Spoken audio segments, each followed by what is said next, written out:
नामांकन के आखिरी दिन सामने आया महाराष्ट्र के दोनों गठबंधन में सीटों का बंटवारा, लेकिन कुछ सीटों पर अभी भी स्थिति साफ नहीं। महायुति की 3 सीटों पर, महाविकास अघाड़ी की 6 सीटों पर दो उम्मीदवारों ने नामांकन दाखिल किया। आखिरी दिन कई बागियों ने भी अपना पर्चा भरा। मुंबई में महाविकास अघाड़ी के नेताओं की आज बैठक, प्रत्याशियों की बगावत को लेकर होगी चर्चा, फ्रेंडली फाइट को लेकर भी मंथन। महायुति के नेताओं की आज हो सकती है बैठक, सीएम शिंदे के आवास पर हो सकती है मीटिंग, फ्रेंडली फाइट और चुनाव प्रचार को लेकर चर्चा संभव। नवाब मलिक को एनसीपी ने बनाया प्रत्याशी, बीजेपी के विरोध के बाद निर्दलीय भर दिया था पर्चा, बाद में अजित गुट ने दिया टिकट।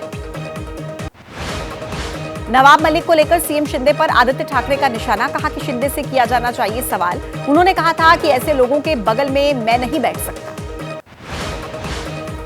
नवाब मलिक पर बोले शिवसेना यूबीटी नेता आदित्य ठाकरे, नवाब मलिक का रिश्ता दाऊद से है, फिर भी उन्हें महायुति चुनाव लड़ाने जा रही है। नवाब मलिक को एनसीपी से टिकट मिलने से बीजेपी नाराज, आशीष शेलार ने कहा दाऊद इब्राहिम से जुड़े लोगों का प्रचार बीजेपी नहीं करेगी। माहिम सीट पर शिवसेना उम्मीदवार सदा सरवणकर ने नामांकन भरा, पीछे हटने के लिए बन रहा था दबाव। सीट पर राज ठाकरे के बेटे अमित ठाकरे लड़ रहे हैं चुनाव। झारखंड चुनाव के लिए कांग्रेस के स्टार प्रचारकों की सूची जारी, लिस्ट में सोनिया गांधी, खरगे, राहुल और प्रियंका के नाम शामिल। झारखंड में बोले बीजेपी के नेता हिमंता बिस्वा शर्मा, हमारी सरकार किसान को देती है एमएसपी, वहीं झारखंड सरकार धान भी नहीं खरीद रही है। चुनाव आयोग ने खारिज किया हरियाणा चुनाव में गड़बड़ी का कांग्रेस का आरोप, कहा कि बार बार बेबुनियाद आरोप लगाना बंद करें। केंद्रीय पेट्रोलियम मंत्री हरदीप सिंह पुरी ने कहा कि 5 रुपए तक कम हो जाएंगे पेट्रोल डीजल के दाम, दूर दराज के इलाकों में घट जाएंगी कीमतें। प्रधानमंत्री नरेंद्र मोदी का आज से गुजरात का दौरा, 280 करोड़ रुपए से ज्यादा की लागत वाली विकास परियोजनाओं का करेंगे उद्घाटन और शिलान्यास। सीमा पार के आतंकी शिविर में मौजूद है 50 से ज्यादा आतंकी, सेना के वरिष्ठ अधिकारी ने कहा घुसपैठ की फिराक में आतंकी, लेकिन उनके मंसूबे नाकाम होंगे। मेजर जनरल समीर श्रीवास्तव ने कहा नागरिकों को कोई नुकसान नहीं पहुंचा पाएंगे आतंकी, घुसपैठ की चुनौती के लिए सेना तैयार। अखनूर में पुलिस स्क्वाड ने बम किया डिफ्यूज, एनकाउंटर वाली जगह पर बरामद हुआ था ग्रेनेड, सेना ने ढेर कर दिए थे 3 आतंकी। कल भी कई विमानों में दी गई बम की धमकी, जांच के बाद नहीं मिला कोई विस्फोटक, फ्लाइट्स को जांच के बाद किया गया रवाना। आप सांसद ने संजय सिंह ने सुरक्षा को लेकर सवाल उठाए, पीएम मोदी की सरकार में ये हालात है, फ्लाइट में बम की धमकी और संसद तक सुरक्षित नहीं है। बटेंगे तो कटेंगे से जुड़े सवाल पर बोले आरएसएस के नेता इंद्रेश कुमार, कहा कि अगर बापू होते तो उनकी आंखें छलछला उठती।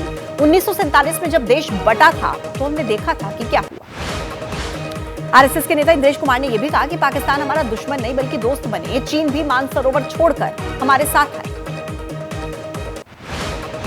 धान की खरीद को लेकर कांग्रेस के नेता रणदीप सुरजेवाला का आरोप, किसान आंदोलन का बदला हरियाणा और पंजाब में किसानों से ले रही है केंद्र सरकार। केंद्रीय खाद्य मंत्रालय ने कहा पंजाब में खरीदा 60,63,000 टन धान, किसानों को दिया 12,200 करोड़ रुपए का भुगतान। वक्फ बिल की जेपीसी बैठक में विपक्ष का हंगामा, दिल्ली वक्फ बोर्ड के प्रशासक का विरोध, कहा बिना दिल्ली सरकार की इजाजत के कैसे बनी रिपोर्ट। कांग्रेस ने मध्य प्रदेश के लिए राजनीतिक मामलों की समिति का गठन किया, 84 सचिव नियुक्त किए, समिति में कमलनाथ और दिग्विजय सिंह सहित कई वरिष्ठ नेता। वायनाड उपचुनाव में कांग्रेस के उम्मीदवार प्रियंका गांधी ने प्रचार किया, मुक्कम इलाके में पहुंची प्रियंका, कांग्रेस कार्यकर्ताओं से भी की मुलाकात। शिमला में दिवाली मनाएंगी प्रियंका गांधी, छराबड़ा में है प्रियंका का घर, आज पहुंचेंगी शिमला।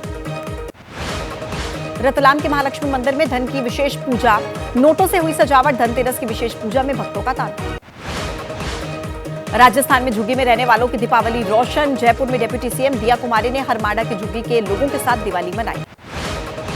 दिवाली से पहले दिल्ली एनसीआर की थमी रफ्तार, हाईवे से लेकर अंदरूनी सड़कें जाम, आगे और बढ़ सकती है समस्या। दीपावली से पहले दिल्ली पर ट्रैफिक जाम की मार, जगह जगह पर दिखा भीषण जाम, कई जगहों पर घंटों फंसे रहे लोग। धनतेरस में खरीदारी करने के लिए उमड़े लोग, शिमला में सराफा की दुकानों पर भीड़ दिखी, कई दुकानदारों ने दिए विशेष ऑफर। दिवाली को लेकर हरिद्वार में भी उमड़े लोग, बाजार में दिखी भारी भीड़, लगातार पुलिस कर रही है पेट्रोलिंग। मध्य प्रदेश में दीपावली के मौके पर बजरंग दल ने कई जगहों पर पोस्टर्स लगाए, पोस्टर्स में लिखा अपना त्योहार अपने से व्यवहार। अयोध्या में भगवान राम की प्राण प्रतिष्ठा के बाद ये पहली दीपावली और खास तैयारी, लाखों दीपों से जगमगाएगी अयोध्या, बनेगा गिनीज वर्ल्ड रिकॉर्ड। अयोध्या में भव्य दीपोत्सव की तैयारी, लाखों दीपकों से जगमगाई अयोध्या। आज 28 लाख दियों से जगमग होंगे सरयू के घाट। दीपोत्सव से पहले अयोध्या में आरती, सरयू घाट पर हुई आरती में उमड़े लोग। करीब 1100 लोगों ने सरयू घाट पर आरती उतारी। दीपावली पर और भव्य दिखा श्री राम जन्मभूमि तीर्थ क्षेत्र के गेट पर भी फूलों से सजावट, भव्य रोशनी के भी इंतजाम। अयोध्या के रामकथा पार्क में भव्य प्रदर्शनी, उत्तर प्रदेश ललित कला अकादमी का आयोजन। रामायण को दर्शाते कई आर्टवर्क प्रदर्शित किए गए। अयोध्या का 8वां दीपोत्सव बेहद खास, लाखों दीपकों से जगमग होंगे सरयू के घाट। 1100 पुरोहित एक साथ करेंगे सरयू आरती। दिवाली और दीपोत्सव को लेकर अयोध्या में कड़ी सुरक्षा व्यवस्था, एटीएस टीम और पीएसी की टीमें तैनात, चप्पे चप्पे की निगरानी और जांच। अयोध्या में दीपोत्सव पर बनेगा Guinness book of world record. Team के लिए बिछाए गए दीपकों की गिनती बनी चुनौती। ड्राई काउंटिंग के बाद फिर से होगी गिनती। बीएसएफ के जवानों ने दीपावली मनाई, सीमा सुरक्षा बल के जवानों ने दीप जलाए। विशेष दियों से पर्यावरण से कोई नुकसान नहीं। दिल्ली में पटाखे जलाने पर सख्ती, राजस्व विभाग की 77 टीमें तैनात। दिल्ली पुलिस की 300 टीमें भी लगाई गई। दिल्ली एनसीआर वायु प्रदूषण से हाल बेहाल, गाजियाबाद में खुलेआम बिक रहे पटाखे, दिख रहा है पटाखों का गोदाम। दिल्ली एनसीआर में पटाखों पर पूरी तरह से प्रतिबंध, ज्यादातर गाजियाबाद के फरूख नगर से हो रही है पटाखों की सप्लाई।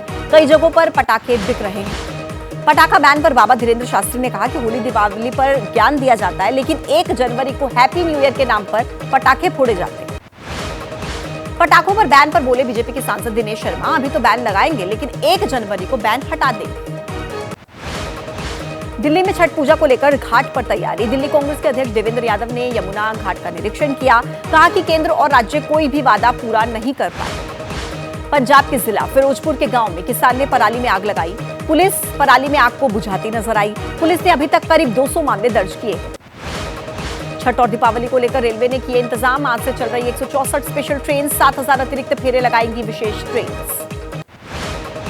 दिल्ली में रेलवे स्टेशन पर किए गए विशेष इंतजाम, आनंद विहार रेलवे स्टेशन के परिसर में लगे बड़े बड़े टेंट, ट्रेन का इंतजार करते दिखे यात्री। लखनऊ में प्रयागराज महाकुंभ को लेकर सीएम योगी ने बैठक की, केंद्रीय मंत्री गजेंद्र सिंह शेखावत भी शामिल हुए। कहा वैश्विक मानक बनेगा प्रयागराज महाकुंभ। बाल संत अभिनव अरोड़ा ने कहा कि बाल अवस्था में हो सकती है गलती, गुरुजी ने मुझे मूर्ख कहा था, वो मेरे लिए आशीर्वाद है। धमकी मिलने पर दलीय सांसद पप्पू यादव ने कहा कि मेरा किसी से निजी झगड़ा नहीं है, देश के किसी भी नागरिक पर अगर कोई संकट आता है तो हम उनके साथ खड़े हैं। पप्पू यादव को मिली धमकी पर पटना के आईजी ने विकास वैभव ने कहा कि सुरक्षा देना सरकार का दायित्व है, किसी को धमकी मिलती है तो कमेटी इसकी जांच करती है। पूर्व सांसद डीपी यादव ने अपनी जान को खतरा बताया, गृह मंत्रालय और यूपी सरकार को चिट्ठी लिखी। डीपी यादव को जान से मारने की धमकी, हरकत में आई पुलिस, दिल्ली पुलिस ने पकड़े 2 बदमाश। गाजियाबाद कोर्ट परिसर में हंगामे पर कार्रवाई, वकील नाहर सिंह समेत 50-60 अज्ञात आरोपियों पर एफआईआर दर्ज। जिला जज के कोर्ट रूम में हुआ था विवाद। राजस्थान के सीकर में बस हादसा, 12 लोगों की मौत, 33 घायल, पुलिया से टकरा गई थी निजी बस। गुरुग्राम के इनविजिबल स्पीड ब्रेकर से बड़े हादसे का खतरा, उछलती नजर आई गाड़ियां, वीडियो वायरल होने पर प्रशासन ने लगाए साइन बोर्ड। गुलमर्ग के जंगलों में आग से भारी नुकसान, सैकड़ों पेड़ नष्ट हुए, हाल ही के दिनों में बढ़ी आग लगने की घटनाएं।